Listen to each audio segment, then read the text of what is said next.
اس پاک کو اس کو پامال نہ کریں. ٹھیک ہے نا. تو یہ چیزیں جو میں کہہ رہا تھا آج سب کہنے لگے, اور ایسے شخص کے ماتحت الیکشن ہونا یہ اس ملک کے ساتھ بھی زیادتی ہے, اور اس سارا پیسوں کا ضیاع ہوگا, وقت کا ضیاع ہوگا. اور اگر زبردستی اب اس دور کے اندر کوئی انہوں نے پبلک کی منشا کے خلاف کوئی ایسا فیصلہ کیا تو یقین اللہ نہ کرے یہ پاکستان کے ساتھ بہت زیادتی ہوگی. اللہ رحم کرے. امید ہمیشہ اچھی رکھنی چاہیے. فاروق صاحب کیا کریں, امیدوں پہ ہی تو دنیا قائم ہے, کچھ کر نہیں سکتے. ایک چیز اور, آپ نے کہا تھا, یہ بات ہو رہی تھی کہ انہوں نے 3 سال ایک بڑے کام کیے. میں بتاتا ہوں کام کیا کیے, جو میں مشرف صاحب کا کہہ رہا تھا نا. پرویز مشرف پچھلے 25-28 سال میں وہ واحد حکومت تھی جس نے IMF کا قرضہ $5 ارب واپس کیا. $39 بلین قرضہ تھا, $5 ارب واپس کیے اور IMF کے پروگرام سے باہر آ گئے. جب زرداری صاحب کو حکومت دی گئی اس وقت پاکستان کا کل قرضہ $34 ارب تھا, اور 2008 سے 18 تک یہ 94 بلین تک چلا گیا. اور کیا اسی پیسوں سے یہ لوگ حکومتیں بھی چلاتے رہے, کرپشن بھی کرتے رہے, ٹھیک ہے, اور منی لانڈرنگ بھی ہوتی ہے. ٹھیک ہے, یہ سب چیزیں تو سامنے ہی ہیں, ہر چیز سامنے ہے. کنور عمران علی خان صاحب, آج آپ کے آفس میں انٹرویوز ہو رہے ہیں امیدواروں کے, اور جو ہمدرد ہیں MKM کے سارے, تو کیا وہاں پہ رزلٹ رہا؟ ویسے تو اگر صورتحال دیکھیں تو انتخابی عمل تو شروع ہو گیا ہے, لیکن جو گہما گہمی وہ نہیں ہے. لیکن آپ کے آفس میں کچھ گہما گہمی نظر آئی؟ دیکھیں, پہلے تو میں آپ کو یہ تھوڑا سا اس میں ایک ایڈیشن کروں کہ انٹرویوز کا سلسلہ تو ہمارا ہی سمجھیں اس وقت لاسٹ سٹیج ہے. ہماری جو الیکشن کی گہما گہمی ہے وہ تو ہماری تقریباً 2 مہینے پہلے سے اگر آپ غور کریں, ہمارے کراچی شہر کے مختلف حصوں میں جلسے اور عوامی رابطے مہم چل رہے ہیں, شروع ہو گئی بالکل, جس میں ملیر کا جلسہ ہوا, پھر اورنگی ٹاؤن کا, کورنگی کا, کافی بڑے جلسے ہوئے تھے, کافی لوگ تھے, لیاقت آباد کا, اس کے علاوہ بنس روڈ کا عوامی رابطہ مہم, اور مختلف شہر کے حصوں میں آئے دن آپ دیکھ رہے ہیں کارنر میٹنگز بھی ہو رہی ہیں. اسی دوران یہ جو ہمارا ایک, آپ کو پتہ ہے MKM پاکستان دراصل ایک گراس روٹ لیول کی پارٹی ہے, اور یہاں پہ جو لوگوں کو سلیکٹ کیا جاتا ہے MP اور MNAs بنانے کے لیے, اس میں تقریباً وہی لوگ ہوتے ہیں جو عوام کے درمیان گلی محلوں میں رہنے والے وہاں کے لوگ ہوتے ہیں. کرائیٹیریا کیا ہوتا ہے؟ کوئی ایجوکیشن کوئی خاص ہو, یا آپ صرف کام دیکھتے ہیں کہ بس وہ کیسا ہی بندہ ہے, بس وہ عوام کے لیے کام کرتا ہو؟ دیکھیں, ہمارے اس وقت الحمدللہ 1600 سے اوپر انٹرویوز ہوئے ہیں کینڈیڈیٹس کے لیے نا, جس میں عام سپورٹرز بھی ہمارے تھے, کارکنان بھی تھے, دیگر شعبہ جات کے ذمہ داران بھی تھے. اس میں کرائیٹیریا یہ ہوتا ہے کہ سب سے پہلا تو معاملہ یہ ہے کہ کوئی شخص انسان خود کیسا ہے. اگر وہ ایک اچھا انسان ہے, ایک اچھا شہری ہے, تو یقیناً عوام کے لیے بھی اور تنظیم کے لیے بھی فروٹفل ایفیکٹس وہ یقیناً لے کے آئے گا, اپنے کام سے ثابت کرے گا. ٹھیک ہے, انسان کا پڑھا لکھا ہونا بالکل ضروری ہے, لیکن ساتھ میں اس کا اچھا کردار ہونا بھی ضروری ہے. تو دراصل جو یہ انٹرویوز کا سلسلہ ہے اس میں یہ جج کیا جاتا ہے کہ یہ ایک اچھے انسان ہیں, عوام میں ان کے لیے کیا رائے پائی جا سکتی ہے, اور یہ تمام چیزیں ان کا مطلب ایک سمجھیں کہ ایک اسٹیپ یہ دیکھ کے پھر یہ ججمنٹ دی جاتی ہے کہ جناب یہ آپ مثال کے طور پہ 1600 لوگوں کو تو آپ کینڈیڈیٹس نہیں بنائیں گے, لیکن ہمیں 1600 بہت اچھے لوگوں کا سامنا رہا, بہت, یعنی کہ جس میں بہت ایسے بھی لوگ ہیں کہ جنہوں نے کبھی زندگی میں سوچا بھی نہیں ہوگا ہم کہیں بیٹھ کے انٹرویو دیں گے, لیکن ان کو موقع دیا گیا اور ان کی بات سنی گئی. ناظرین, یہاں وقت ہو گیا ایک بریک کا, ہمارے ساتھ رہیے. ویلکم بیک ناظرین, اور گفتگو کے سلسلے کو ہم آگے بڑھائیں گے. میرے ساتھ موجود ہیں فاروق ڈاڈی صاحب اور کنور عمران علی خان صاحب. ہم بات کر رہے تھے کہ MKM میں جو آج انٹرویوز ہو رہے ہیں اور کیا کرائیٹیریا ہے ان کا, اور عمران علی خان صاحب اس کے بارے میں بتا رہے تھے. عمران صاحب, نون لیگ سے آپ کا جو اتحاد کی جو خبریں چل رہی تھیں اور جو باتیں کی جا رہی تھیں, اب نون لیگ کے جو قائد ہیں جنہیں لاڈلے کا خطاب دے دیا گیا ہے, اور اب ان کو کہا جا رہا ہے کہ شاید وہ امیدیں ان کی پوری نہیں ہونے والی جو وہ وہاں سے لے کر آئے تھے, آپ سمجھتے ہیں ایسا ہی کچھ مشکلات درپیش ہوں گی ان کو؟ دیکھیں جناب, سیاست میں جو ہے مشکلات آتی ہیں مرحلہ وار, کبھی کسی پارٹی کے نصیب میں وہ مشکلات ہوتی ہیں, کبھی کسی پارٹی کے نصیب میں. کبھی کوئی لاڈلا رہا ہوتا ہے اور کبھی کسی کو لاڈلا کہا جاتا ہے. تو پاکستان کی سیاست میں یہ چیزیں تو خیر وہ ہم آئے دن دیکھتے آئے ہیں, لیکن بات یہ ہے کہ اس کے پیچھے ان کی جو سیاسی جو سفر ہے جس میں انہوں نے تکلیفیں اٹھائیں وہ بھی ہمیں نہیں بھولنا چاہیے. اور بہرحال یہ فیکٹ ہے کہ وہ اپنی جو ان کی وائف ہیں ان کی جو انتقال بھی وہ اس کیفیت میں ہوا کہ وہ خود وہاں موجود نہیں تھے اور صاحبزادی بھی نہیں بڑی معذرت میں آپ کی بات کاٹ رہی ہوں, ان تکلیفوں کو بھی نہیں بھولنا چاہیے جو ان کی وجہ سے عوام نے فیس کیا. جی بالکل ٹھیک کہہ رہی ہیں آپ, لیکن اس میں دیکھیں انسان کوئی بھی پارٹی جب اپنی پولیٹکس کر رہی ہوتی ہے تو اس کا بنیادی طور پہ تو منشور یہی ہوتا ہے کہ عوام کی خدمت کرنی ہے. اس دوران بہت سارے کام اچھے ہوتے ہیں, بہت سارے کام جو ہے وہ ایسے ہوتے ہیں جو عوام کے لیے تکلیف دہ ہوتے ہیں, لیکن پھر وہ الیکشنز ثابت کرتی ہے کہ جناب یہ جو عوام ہے اس کو کس کو چوز کرے گی, کس کو وہ الیکٹ کر کے لے کے آئے گی. اتنا عوامی شعور ہو کہ وہ درست فیصلہ کر سکے. جی بالکل ٹھیک ہے. تو اب سمجھتے ہیں آپ کے عوام میں اتنا شعور ہے؟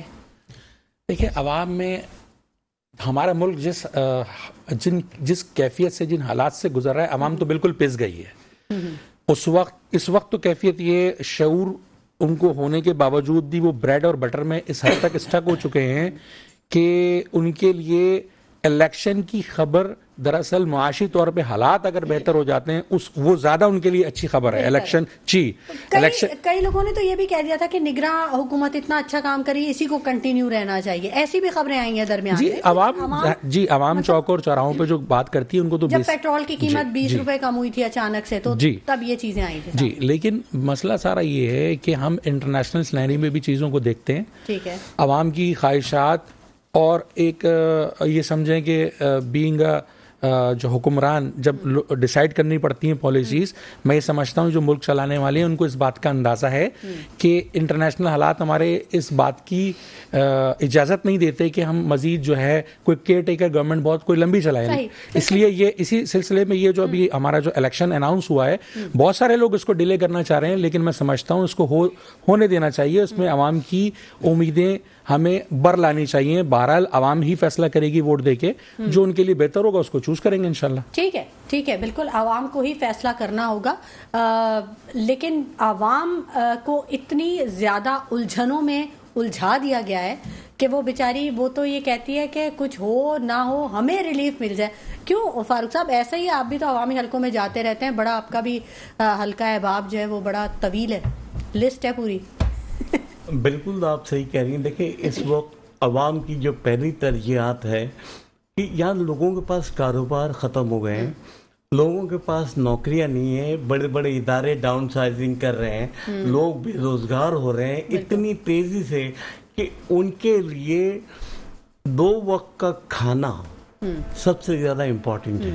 کئی جگہوں پہ یہ حالات ہیں کہ روزگار تو ہے لیکن سیلری نہیں آ رہی ہے, 2-3 مہینے نکل جا رہے ہیں. آپ نے اپنے انٹروڈکشن میں جو ایک بات کہی کہ تاجر حضرات یہ کہہ رہے ہیں کہ ہمارا کاروبار اچھا نہیں گیا اور اب ہم کیسے کریں. بالکل اس کی میں وجہ بتاتا ہوں. جی آپ دیکھیں کہ اسٹیٹ بینک نے آپ کا ریٹ آف انٹرسٹ جو رکھا ہے وہ 22%.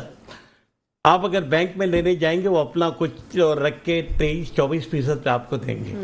مجھے بتائیں وہ کون سا کاروبار ہے جو آپ کو 22 اور 24% ریٹرن آف پروفٹ کرے. سوال ہی پیدا نہیں ہوتا جب انڈسٹریز 7% آپ کو پروفٹ ریٹرن کرتی ہے.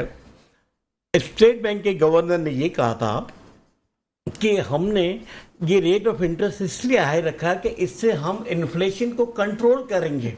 بجائے یہ کہ وہ اس انفلیشن کو کنٹرول کریں, وہ جن بے قابو ہو کے ابھی فورکاسٹ ہوا کہ مزید 25% مہنگائی ہوگی اور 49 تو آلریڈی چل رہی ہے. اور یہ تو بات یہ ہے سمجھ میں نہیں آتا کہ گورنر اسٹیٹ بینک, یہ دیکھیں governor state bank, deputy governor state bank, یہ IMF کے پے رول پہ ہیں اور ان کو جلد سے جلد یہاں سے فارغ کیا جائے.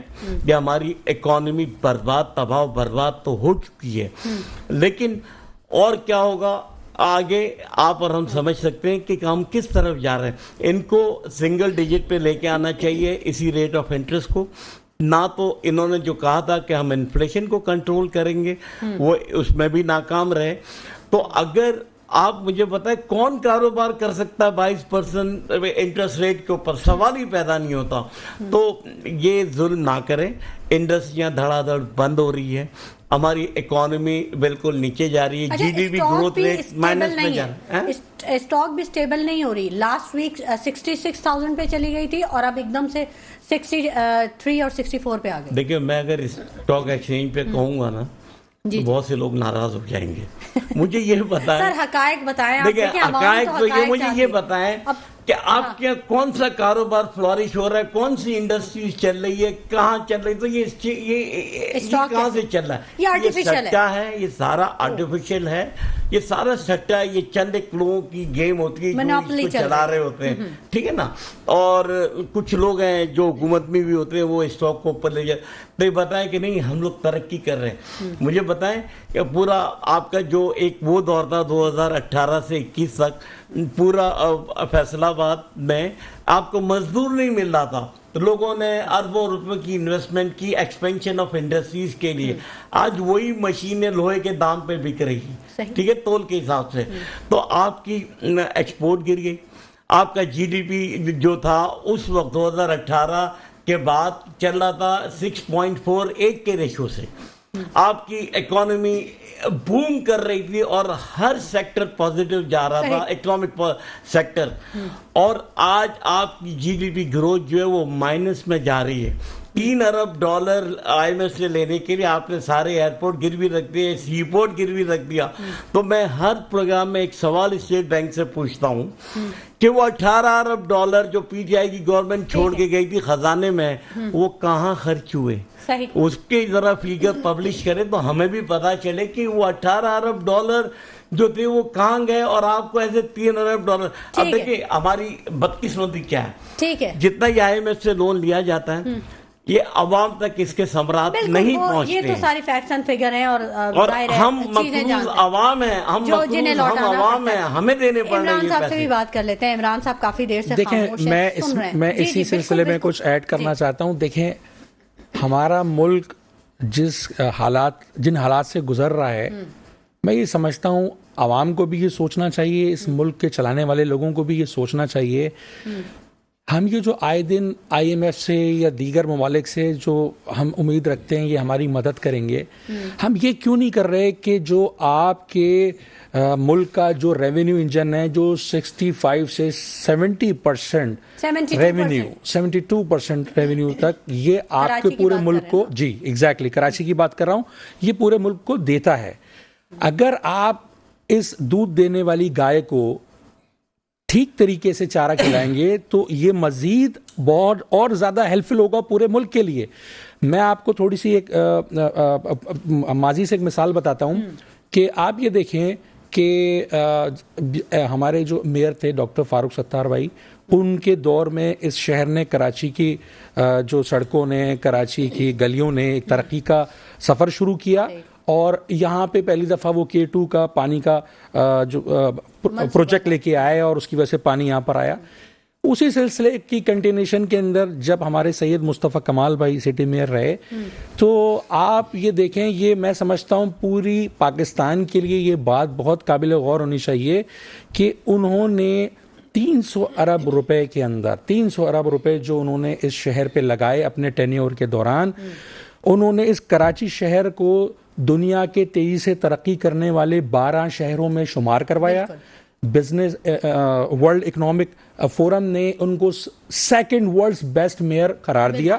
اچھا آپ یہ دیکھیں, پہلے نمبر پہ جرمنی سے برلن کے میئر آئے تھے.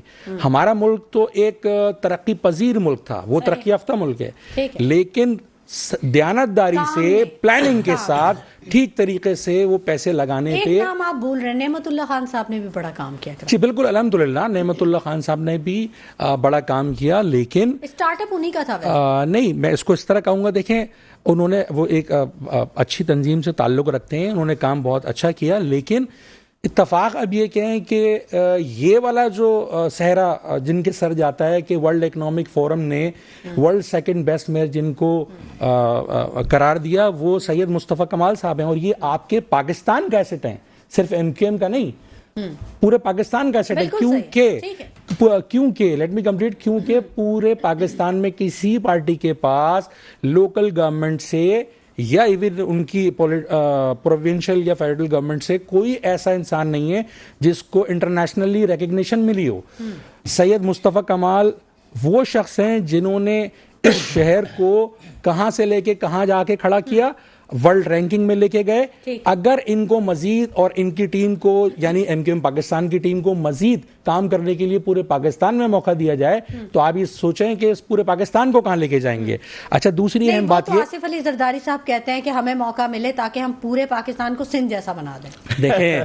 دیکھیں اس میں تو میں صرف یہی کہوں گا کہ تھوڑا جی بالکل وہ اپنی جگہ بالکل درست فرما رہے ہیں.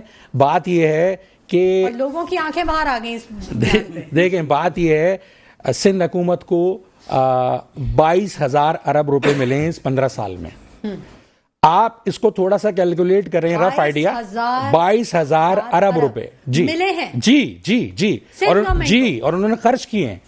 ٹھیک ہے، انہوں نے خرچ کیے ہیں، وہ انہوں نے ان کی ویب سائٹ پہ انہوں نے جو خرچ کیے ہیں معذرت کے ساتھ، جس میں انہوں نے ایجوکیشن کے، آپ کو پتا ہے سندھ میں ابھی جو 5,000 گوشت اسکول بند ہوئے، دیگر جو سیلاب زدگان کے لیے جو بھی وہاں امدادی کام ہوا اس کے اندر بہت بڑی رقم. آپ میں صرف یہی کیلکولیٹ کرنا چاہ رہا ہوں آپ کو کہ اس میں فیکٹس اینڈ فگر کہیں پہ کوئی اس کی ڈاکومنٹیشن ہوتی ہے. جی بالکل، ان کی ویب سائٹ پہ موجود ہے. دیکھیں کہ یہ صرف کاغذوں میں ہوئے، معذرت کے ساتھ.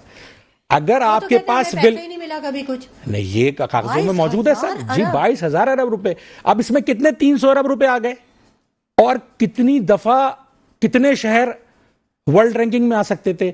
میں یہ کہتا ہوں کہ اگر چلیں کراچی کے ساتھ آپ نے کوئی اچھا سلوک نہ کیا، کوئی بات نہیں. 18ویں ترمیم کے بعد کا یہ جی ایگزیکٹلی جی 18ویں ترمیم کے بعد. دیکھیں اصل میں 18ویں ترمیم معذرت کے ساتھ وہ مکمل نہیں کی گئی جمہوریت.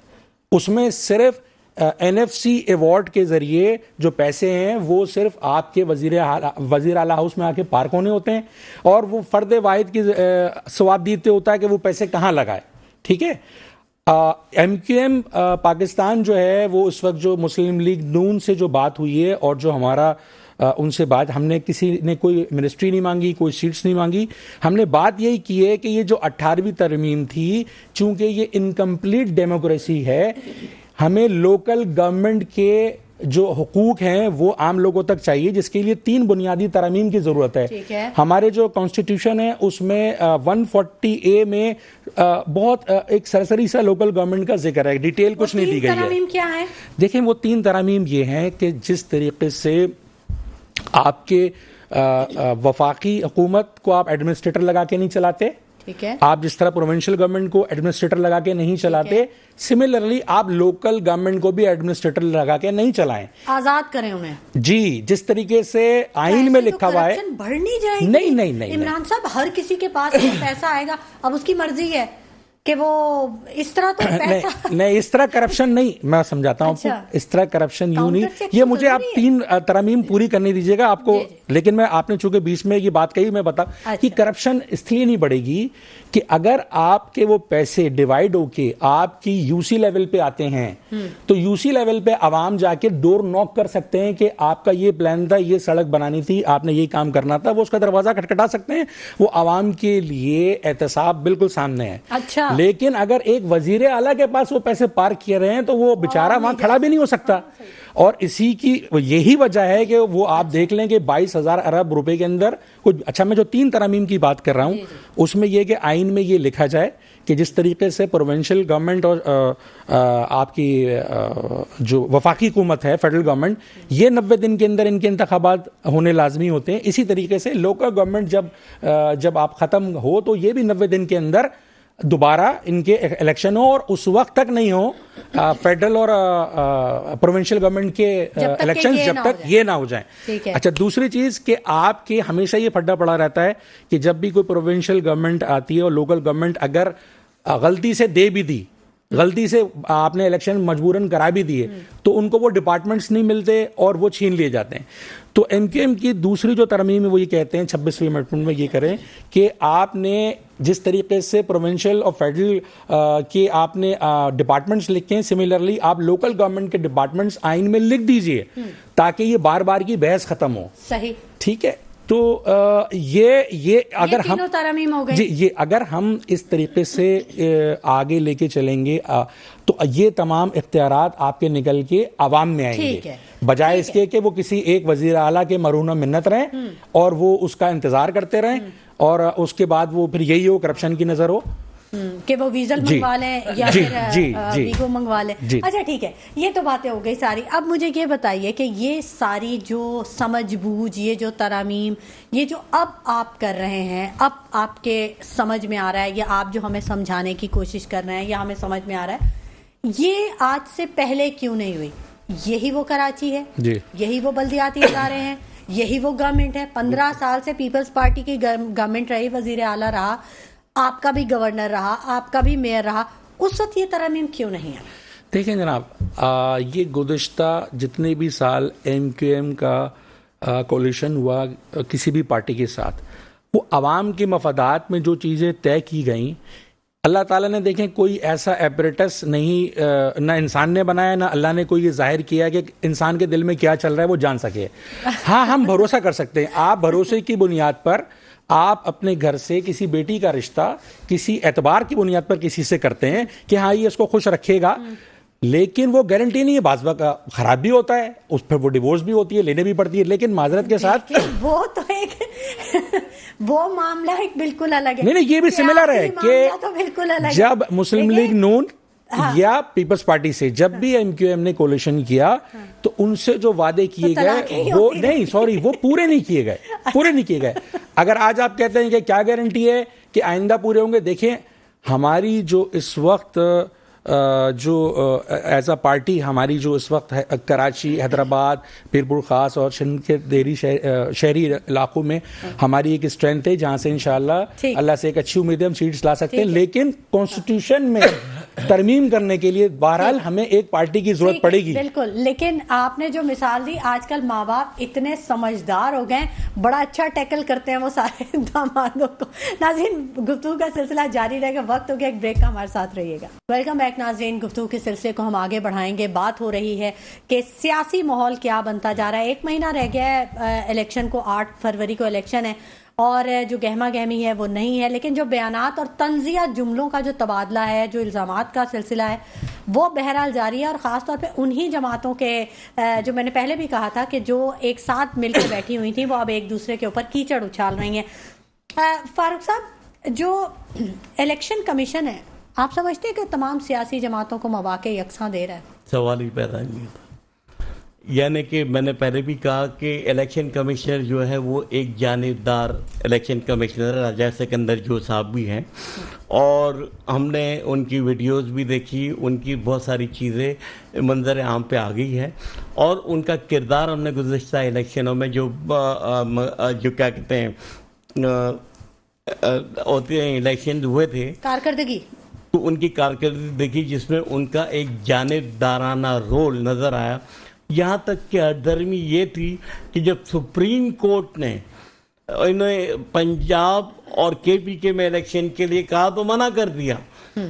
تو آپ یہ بتائیں کہ جس ملک کے اندر آپ سپریم کورٹ کی حکم عدولی کرو, ان کے فیصلوں کو نہ مانو, تو یہ تو کنٹیمپٹ آف کورٹ ہے. تو کیوں ان صاحب کو اور ان کے ہوتے ہوئے الیکشن کرنا ایک بہت بڑا پلنڈر ہوگا, بہت بڑا پلنڈر ہوگا. تو یہ جو شیر افضل مروت صاحب نے جو آج بیان دے دیا ہے کہ جب الیکشن کمشنر ہی متنازع ہے تو کیسے یہ صاف شفاف ہوں گے, تو یہ صحیح, آپ اتفاق کر رہے ہیں ان کے بیان سے؟ میں پورا 100% اس بات سے اتفاق کر رہا ہوں, بلکہ میرے پچھلے آپ ٹاک شوز اٹھا کے دیکھ لیں, میں کئی مرتبہ اپنے ان خدشات کا اظہار کر چکا ہوں کہ ایسے شخص کے ماتحت الیکشن کروانا ملک کے ساتھ ایک زیادتی ہے, اور اس آئینی پوزیشن کے اوپر رہتے ہوئے اس ہمارے آئین کا بھی ایک مذاق ہے.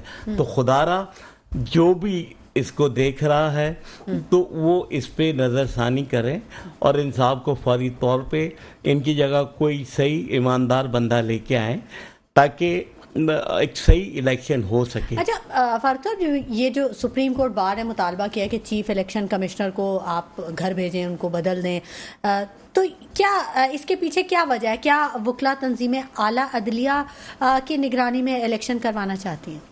دیکھیے، آپ چاہے اعلیٰ عدلیہ کے ماتحت کرائیں، جس کے ماتحت کرائیں، آپ ایسے شخص کو لے کے آئیں جو ایماندار ہو، جو پرنسپل کو اور رول آف لا کو مانتا ہو اور رول آف لا کے تحت چلے، ہمارے آئین کے مطابق چلے.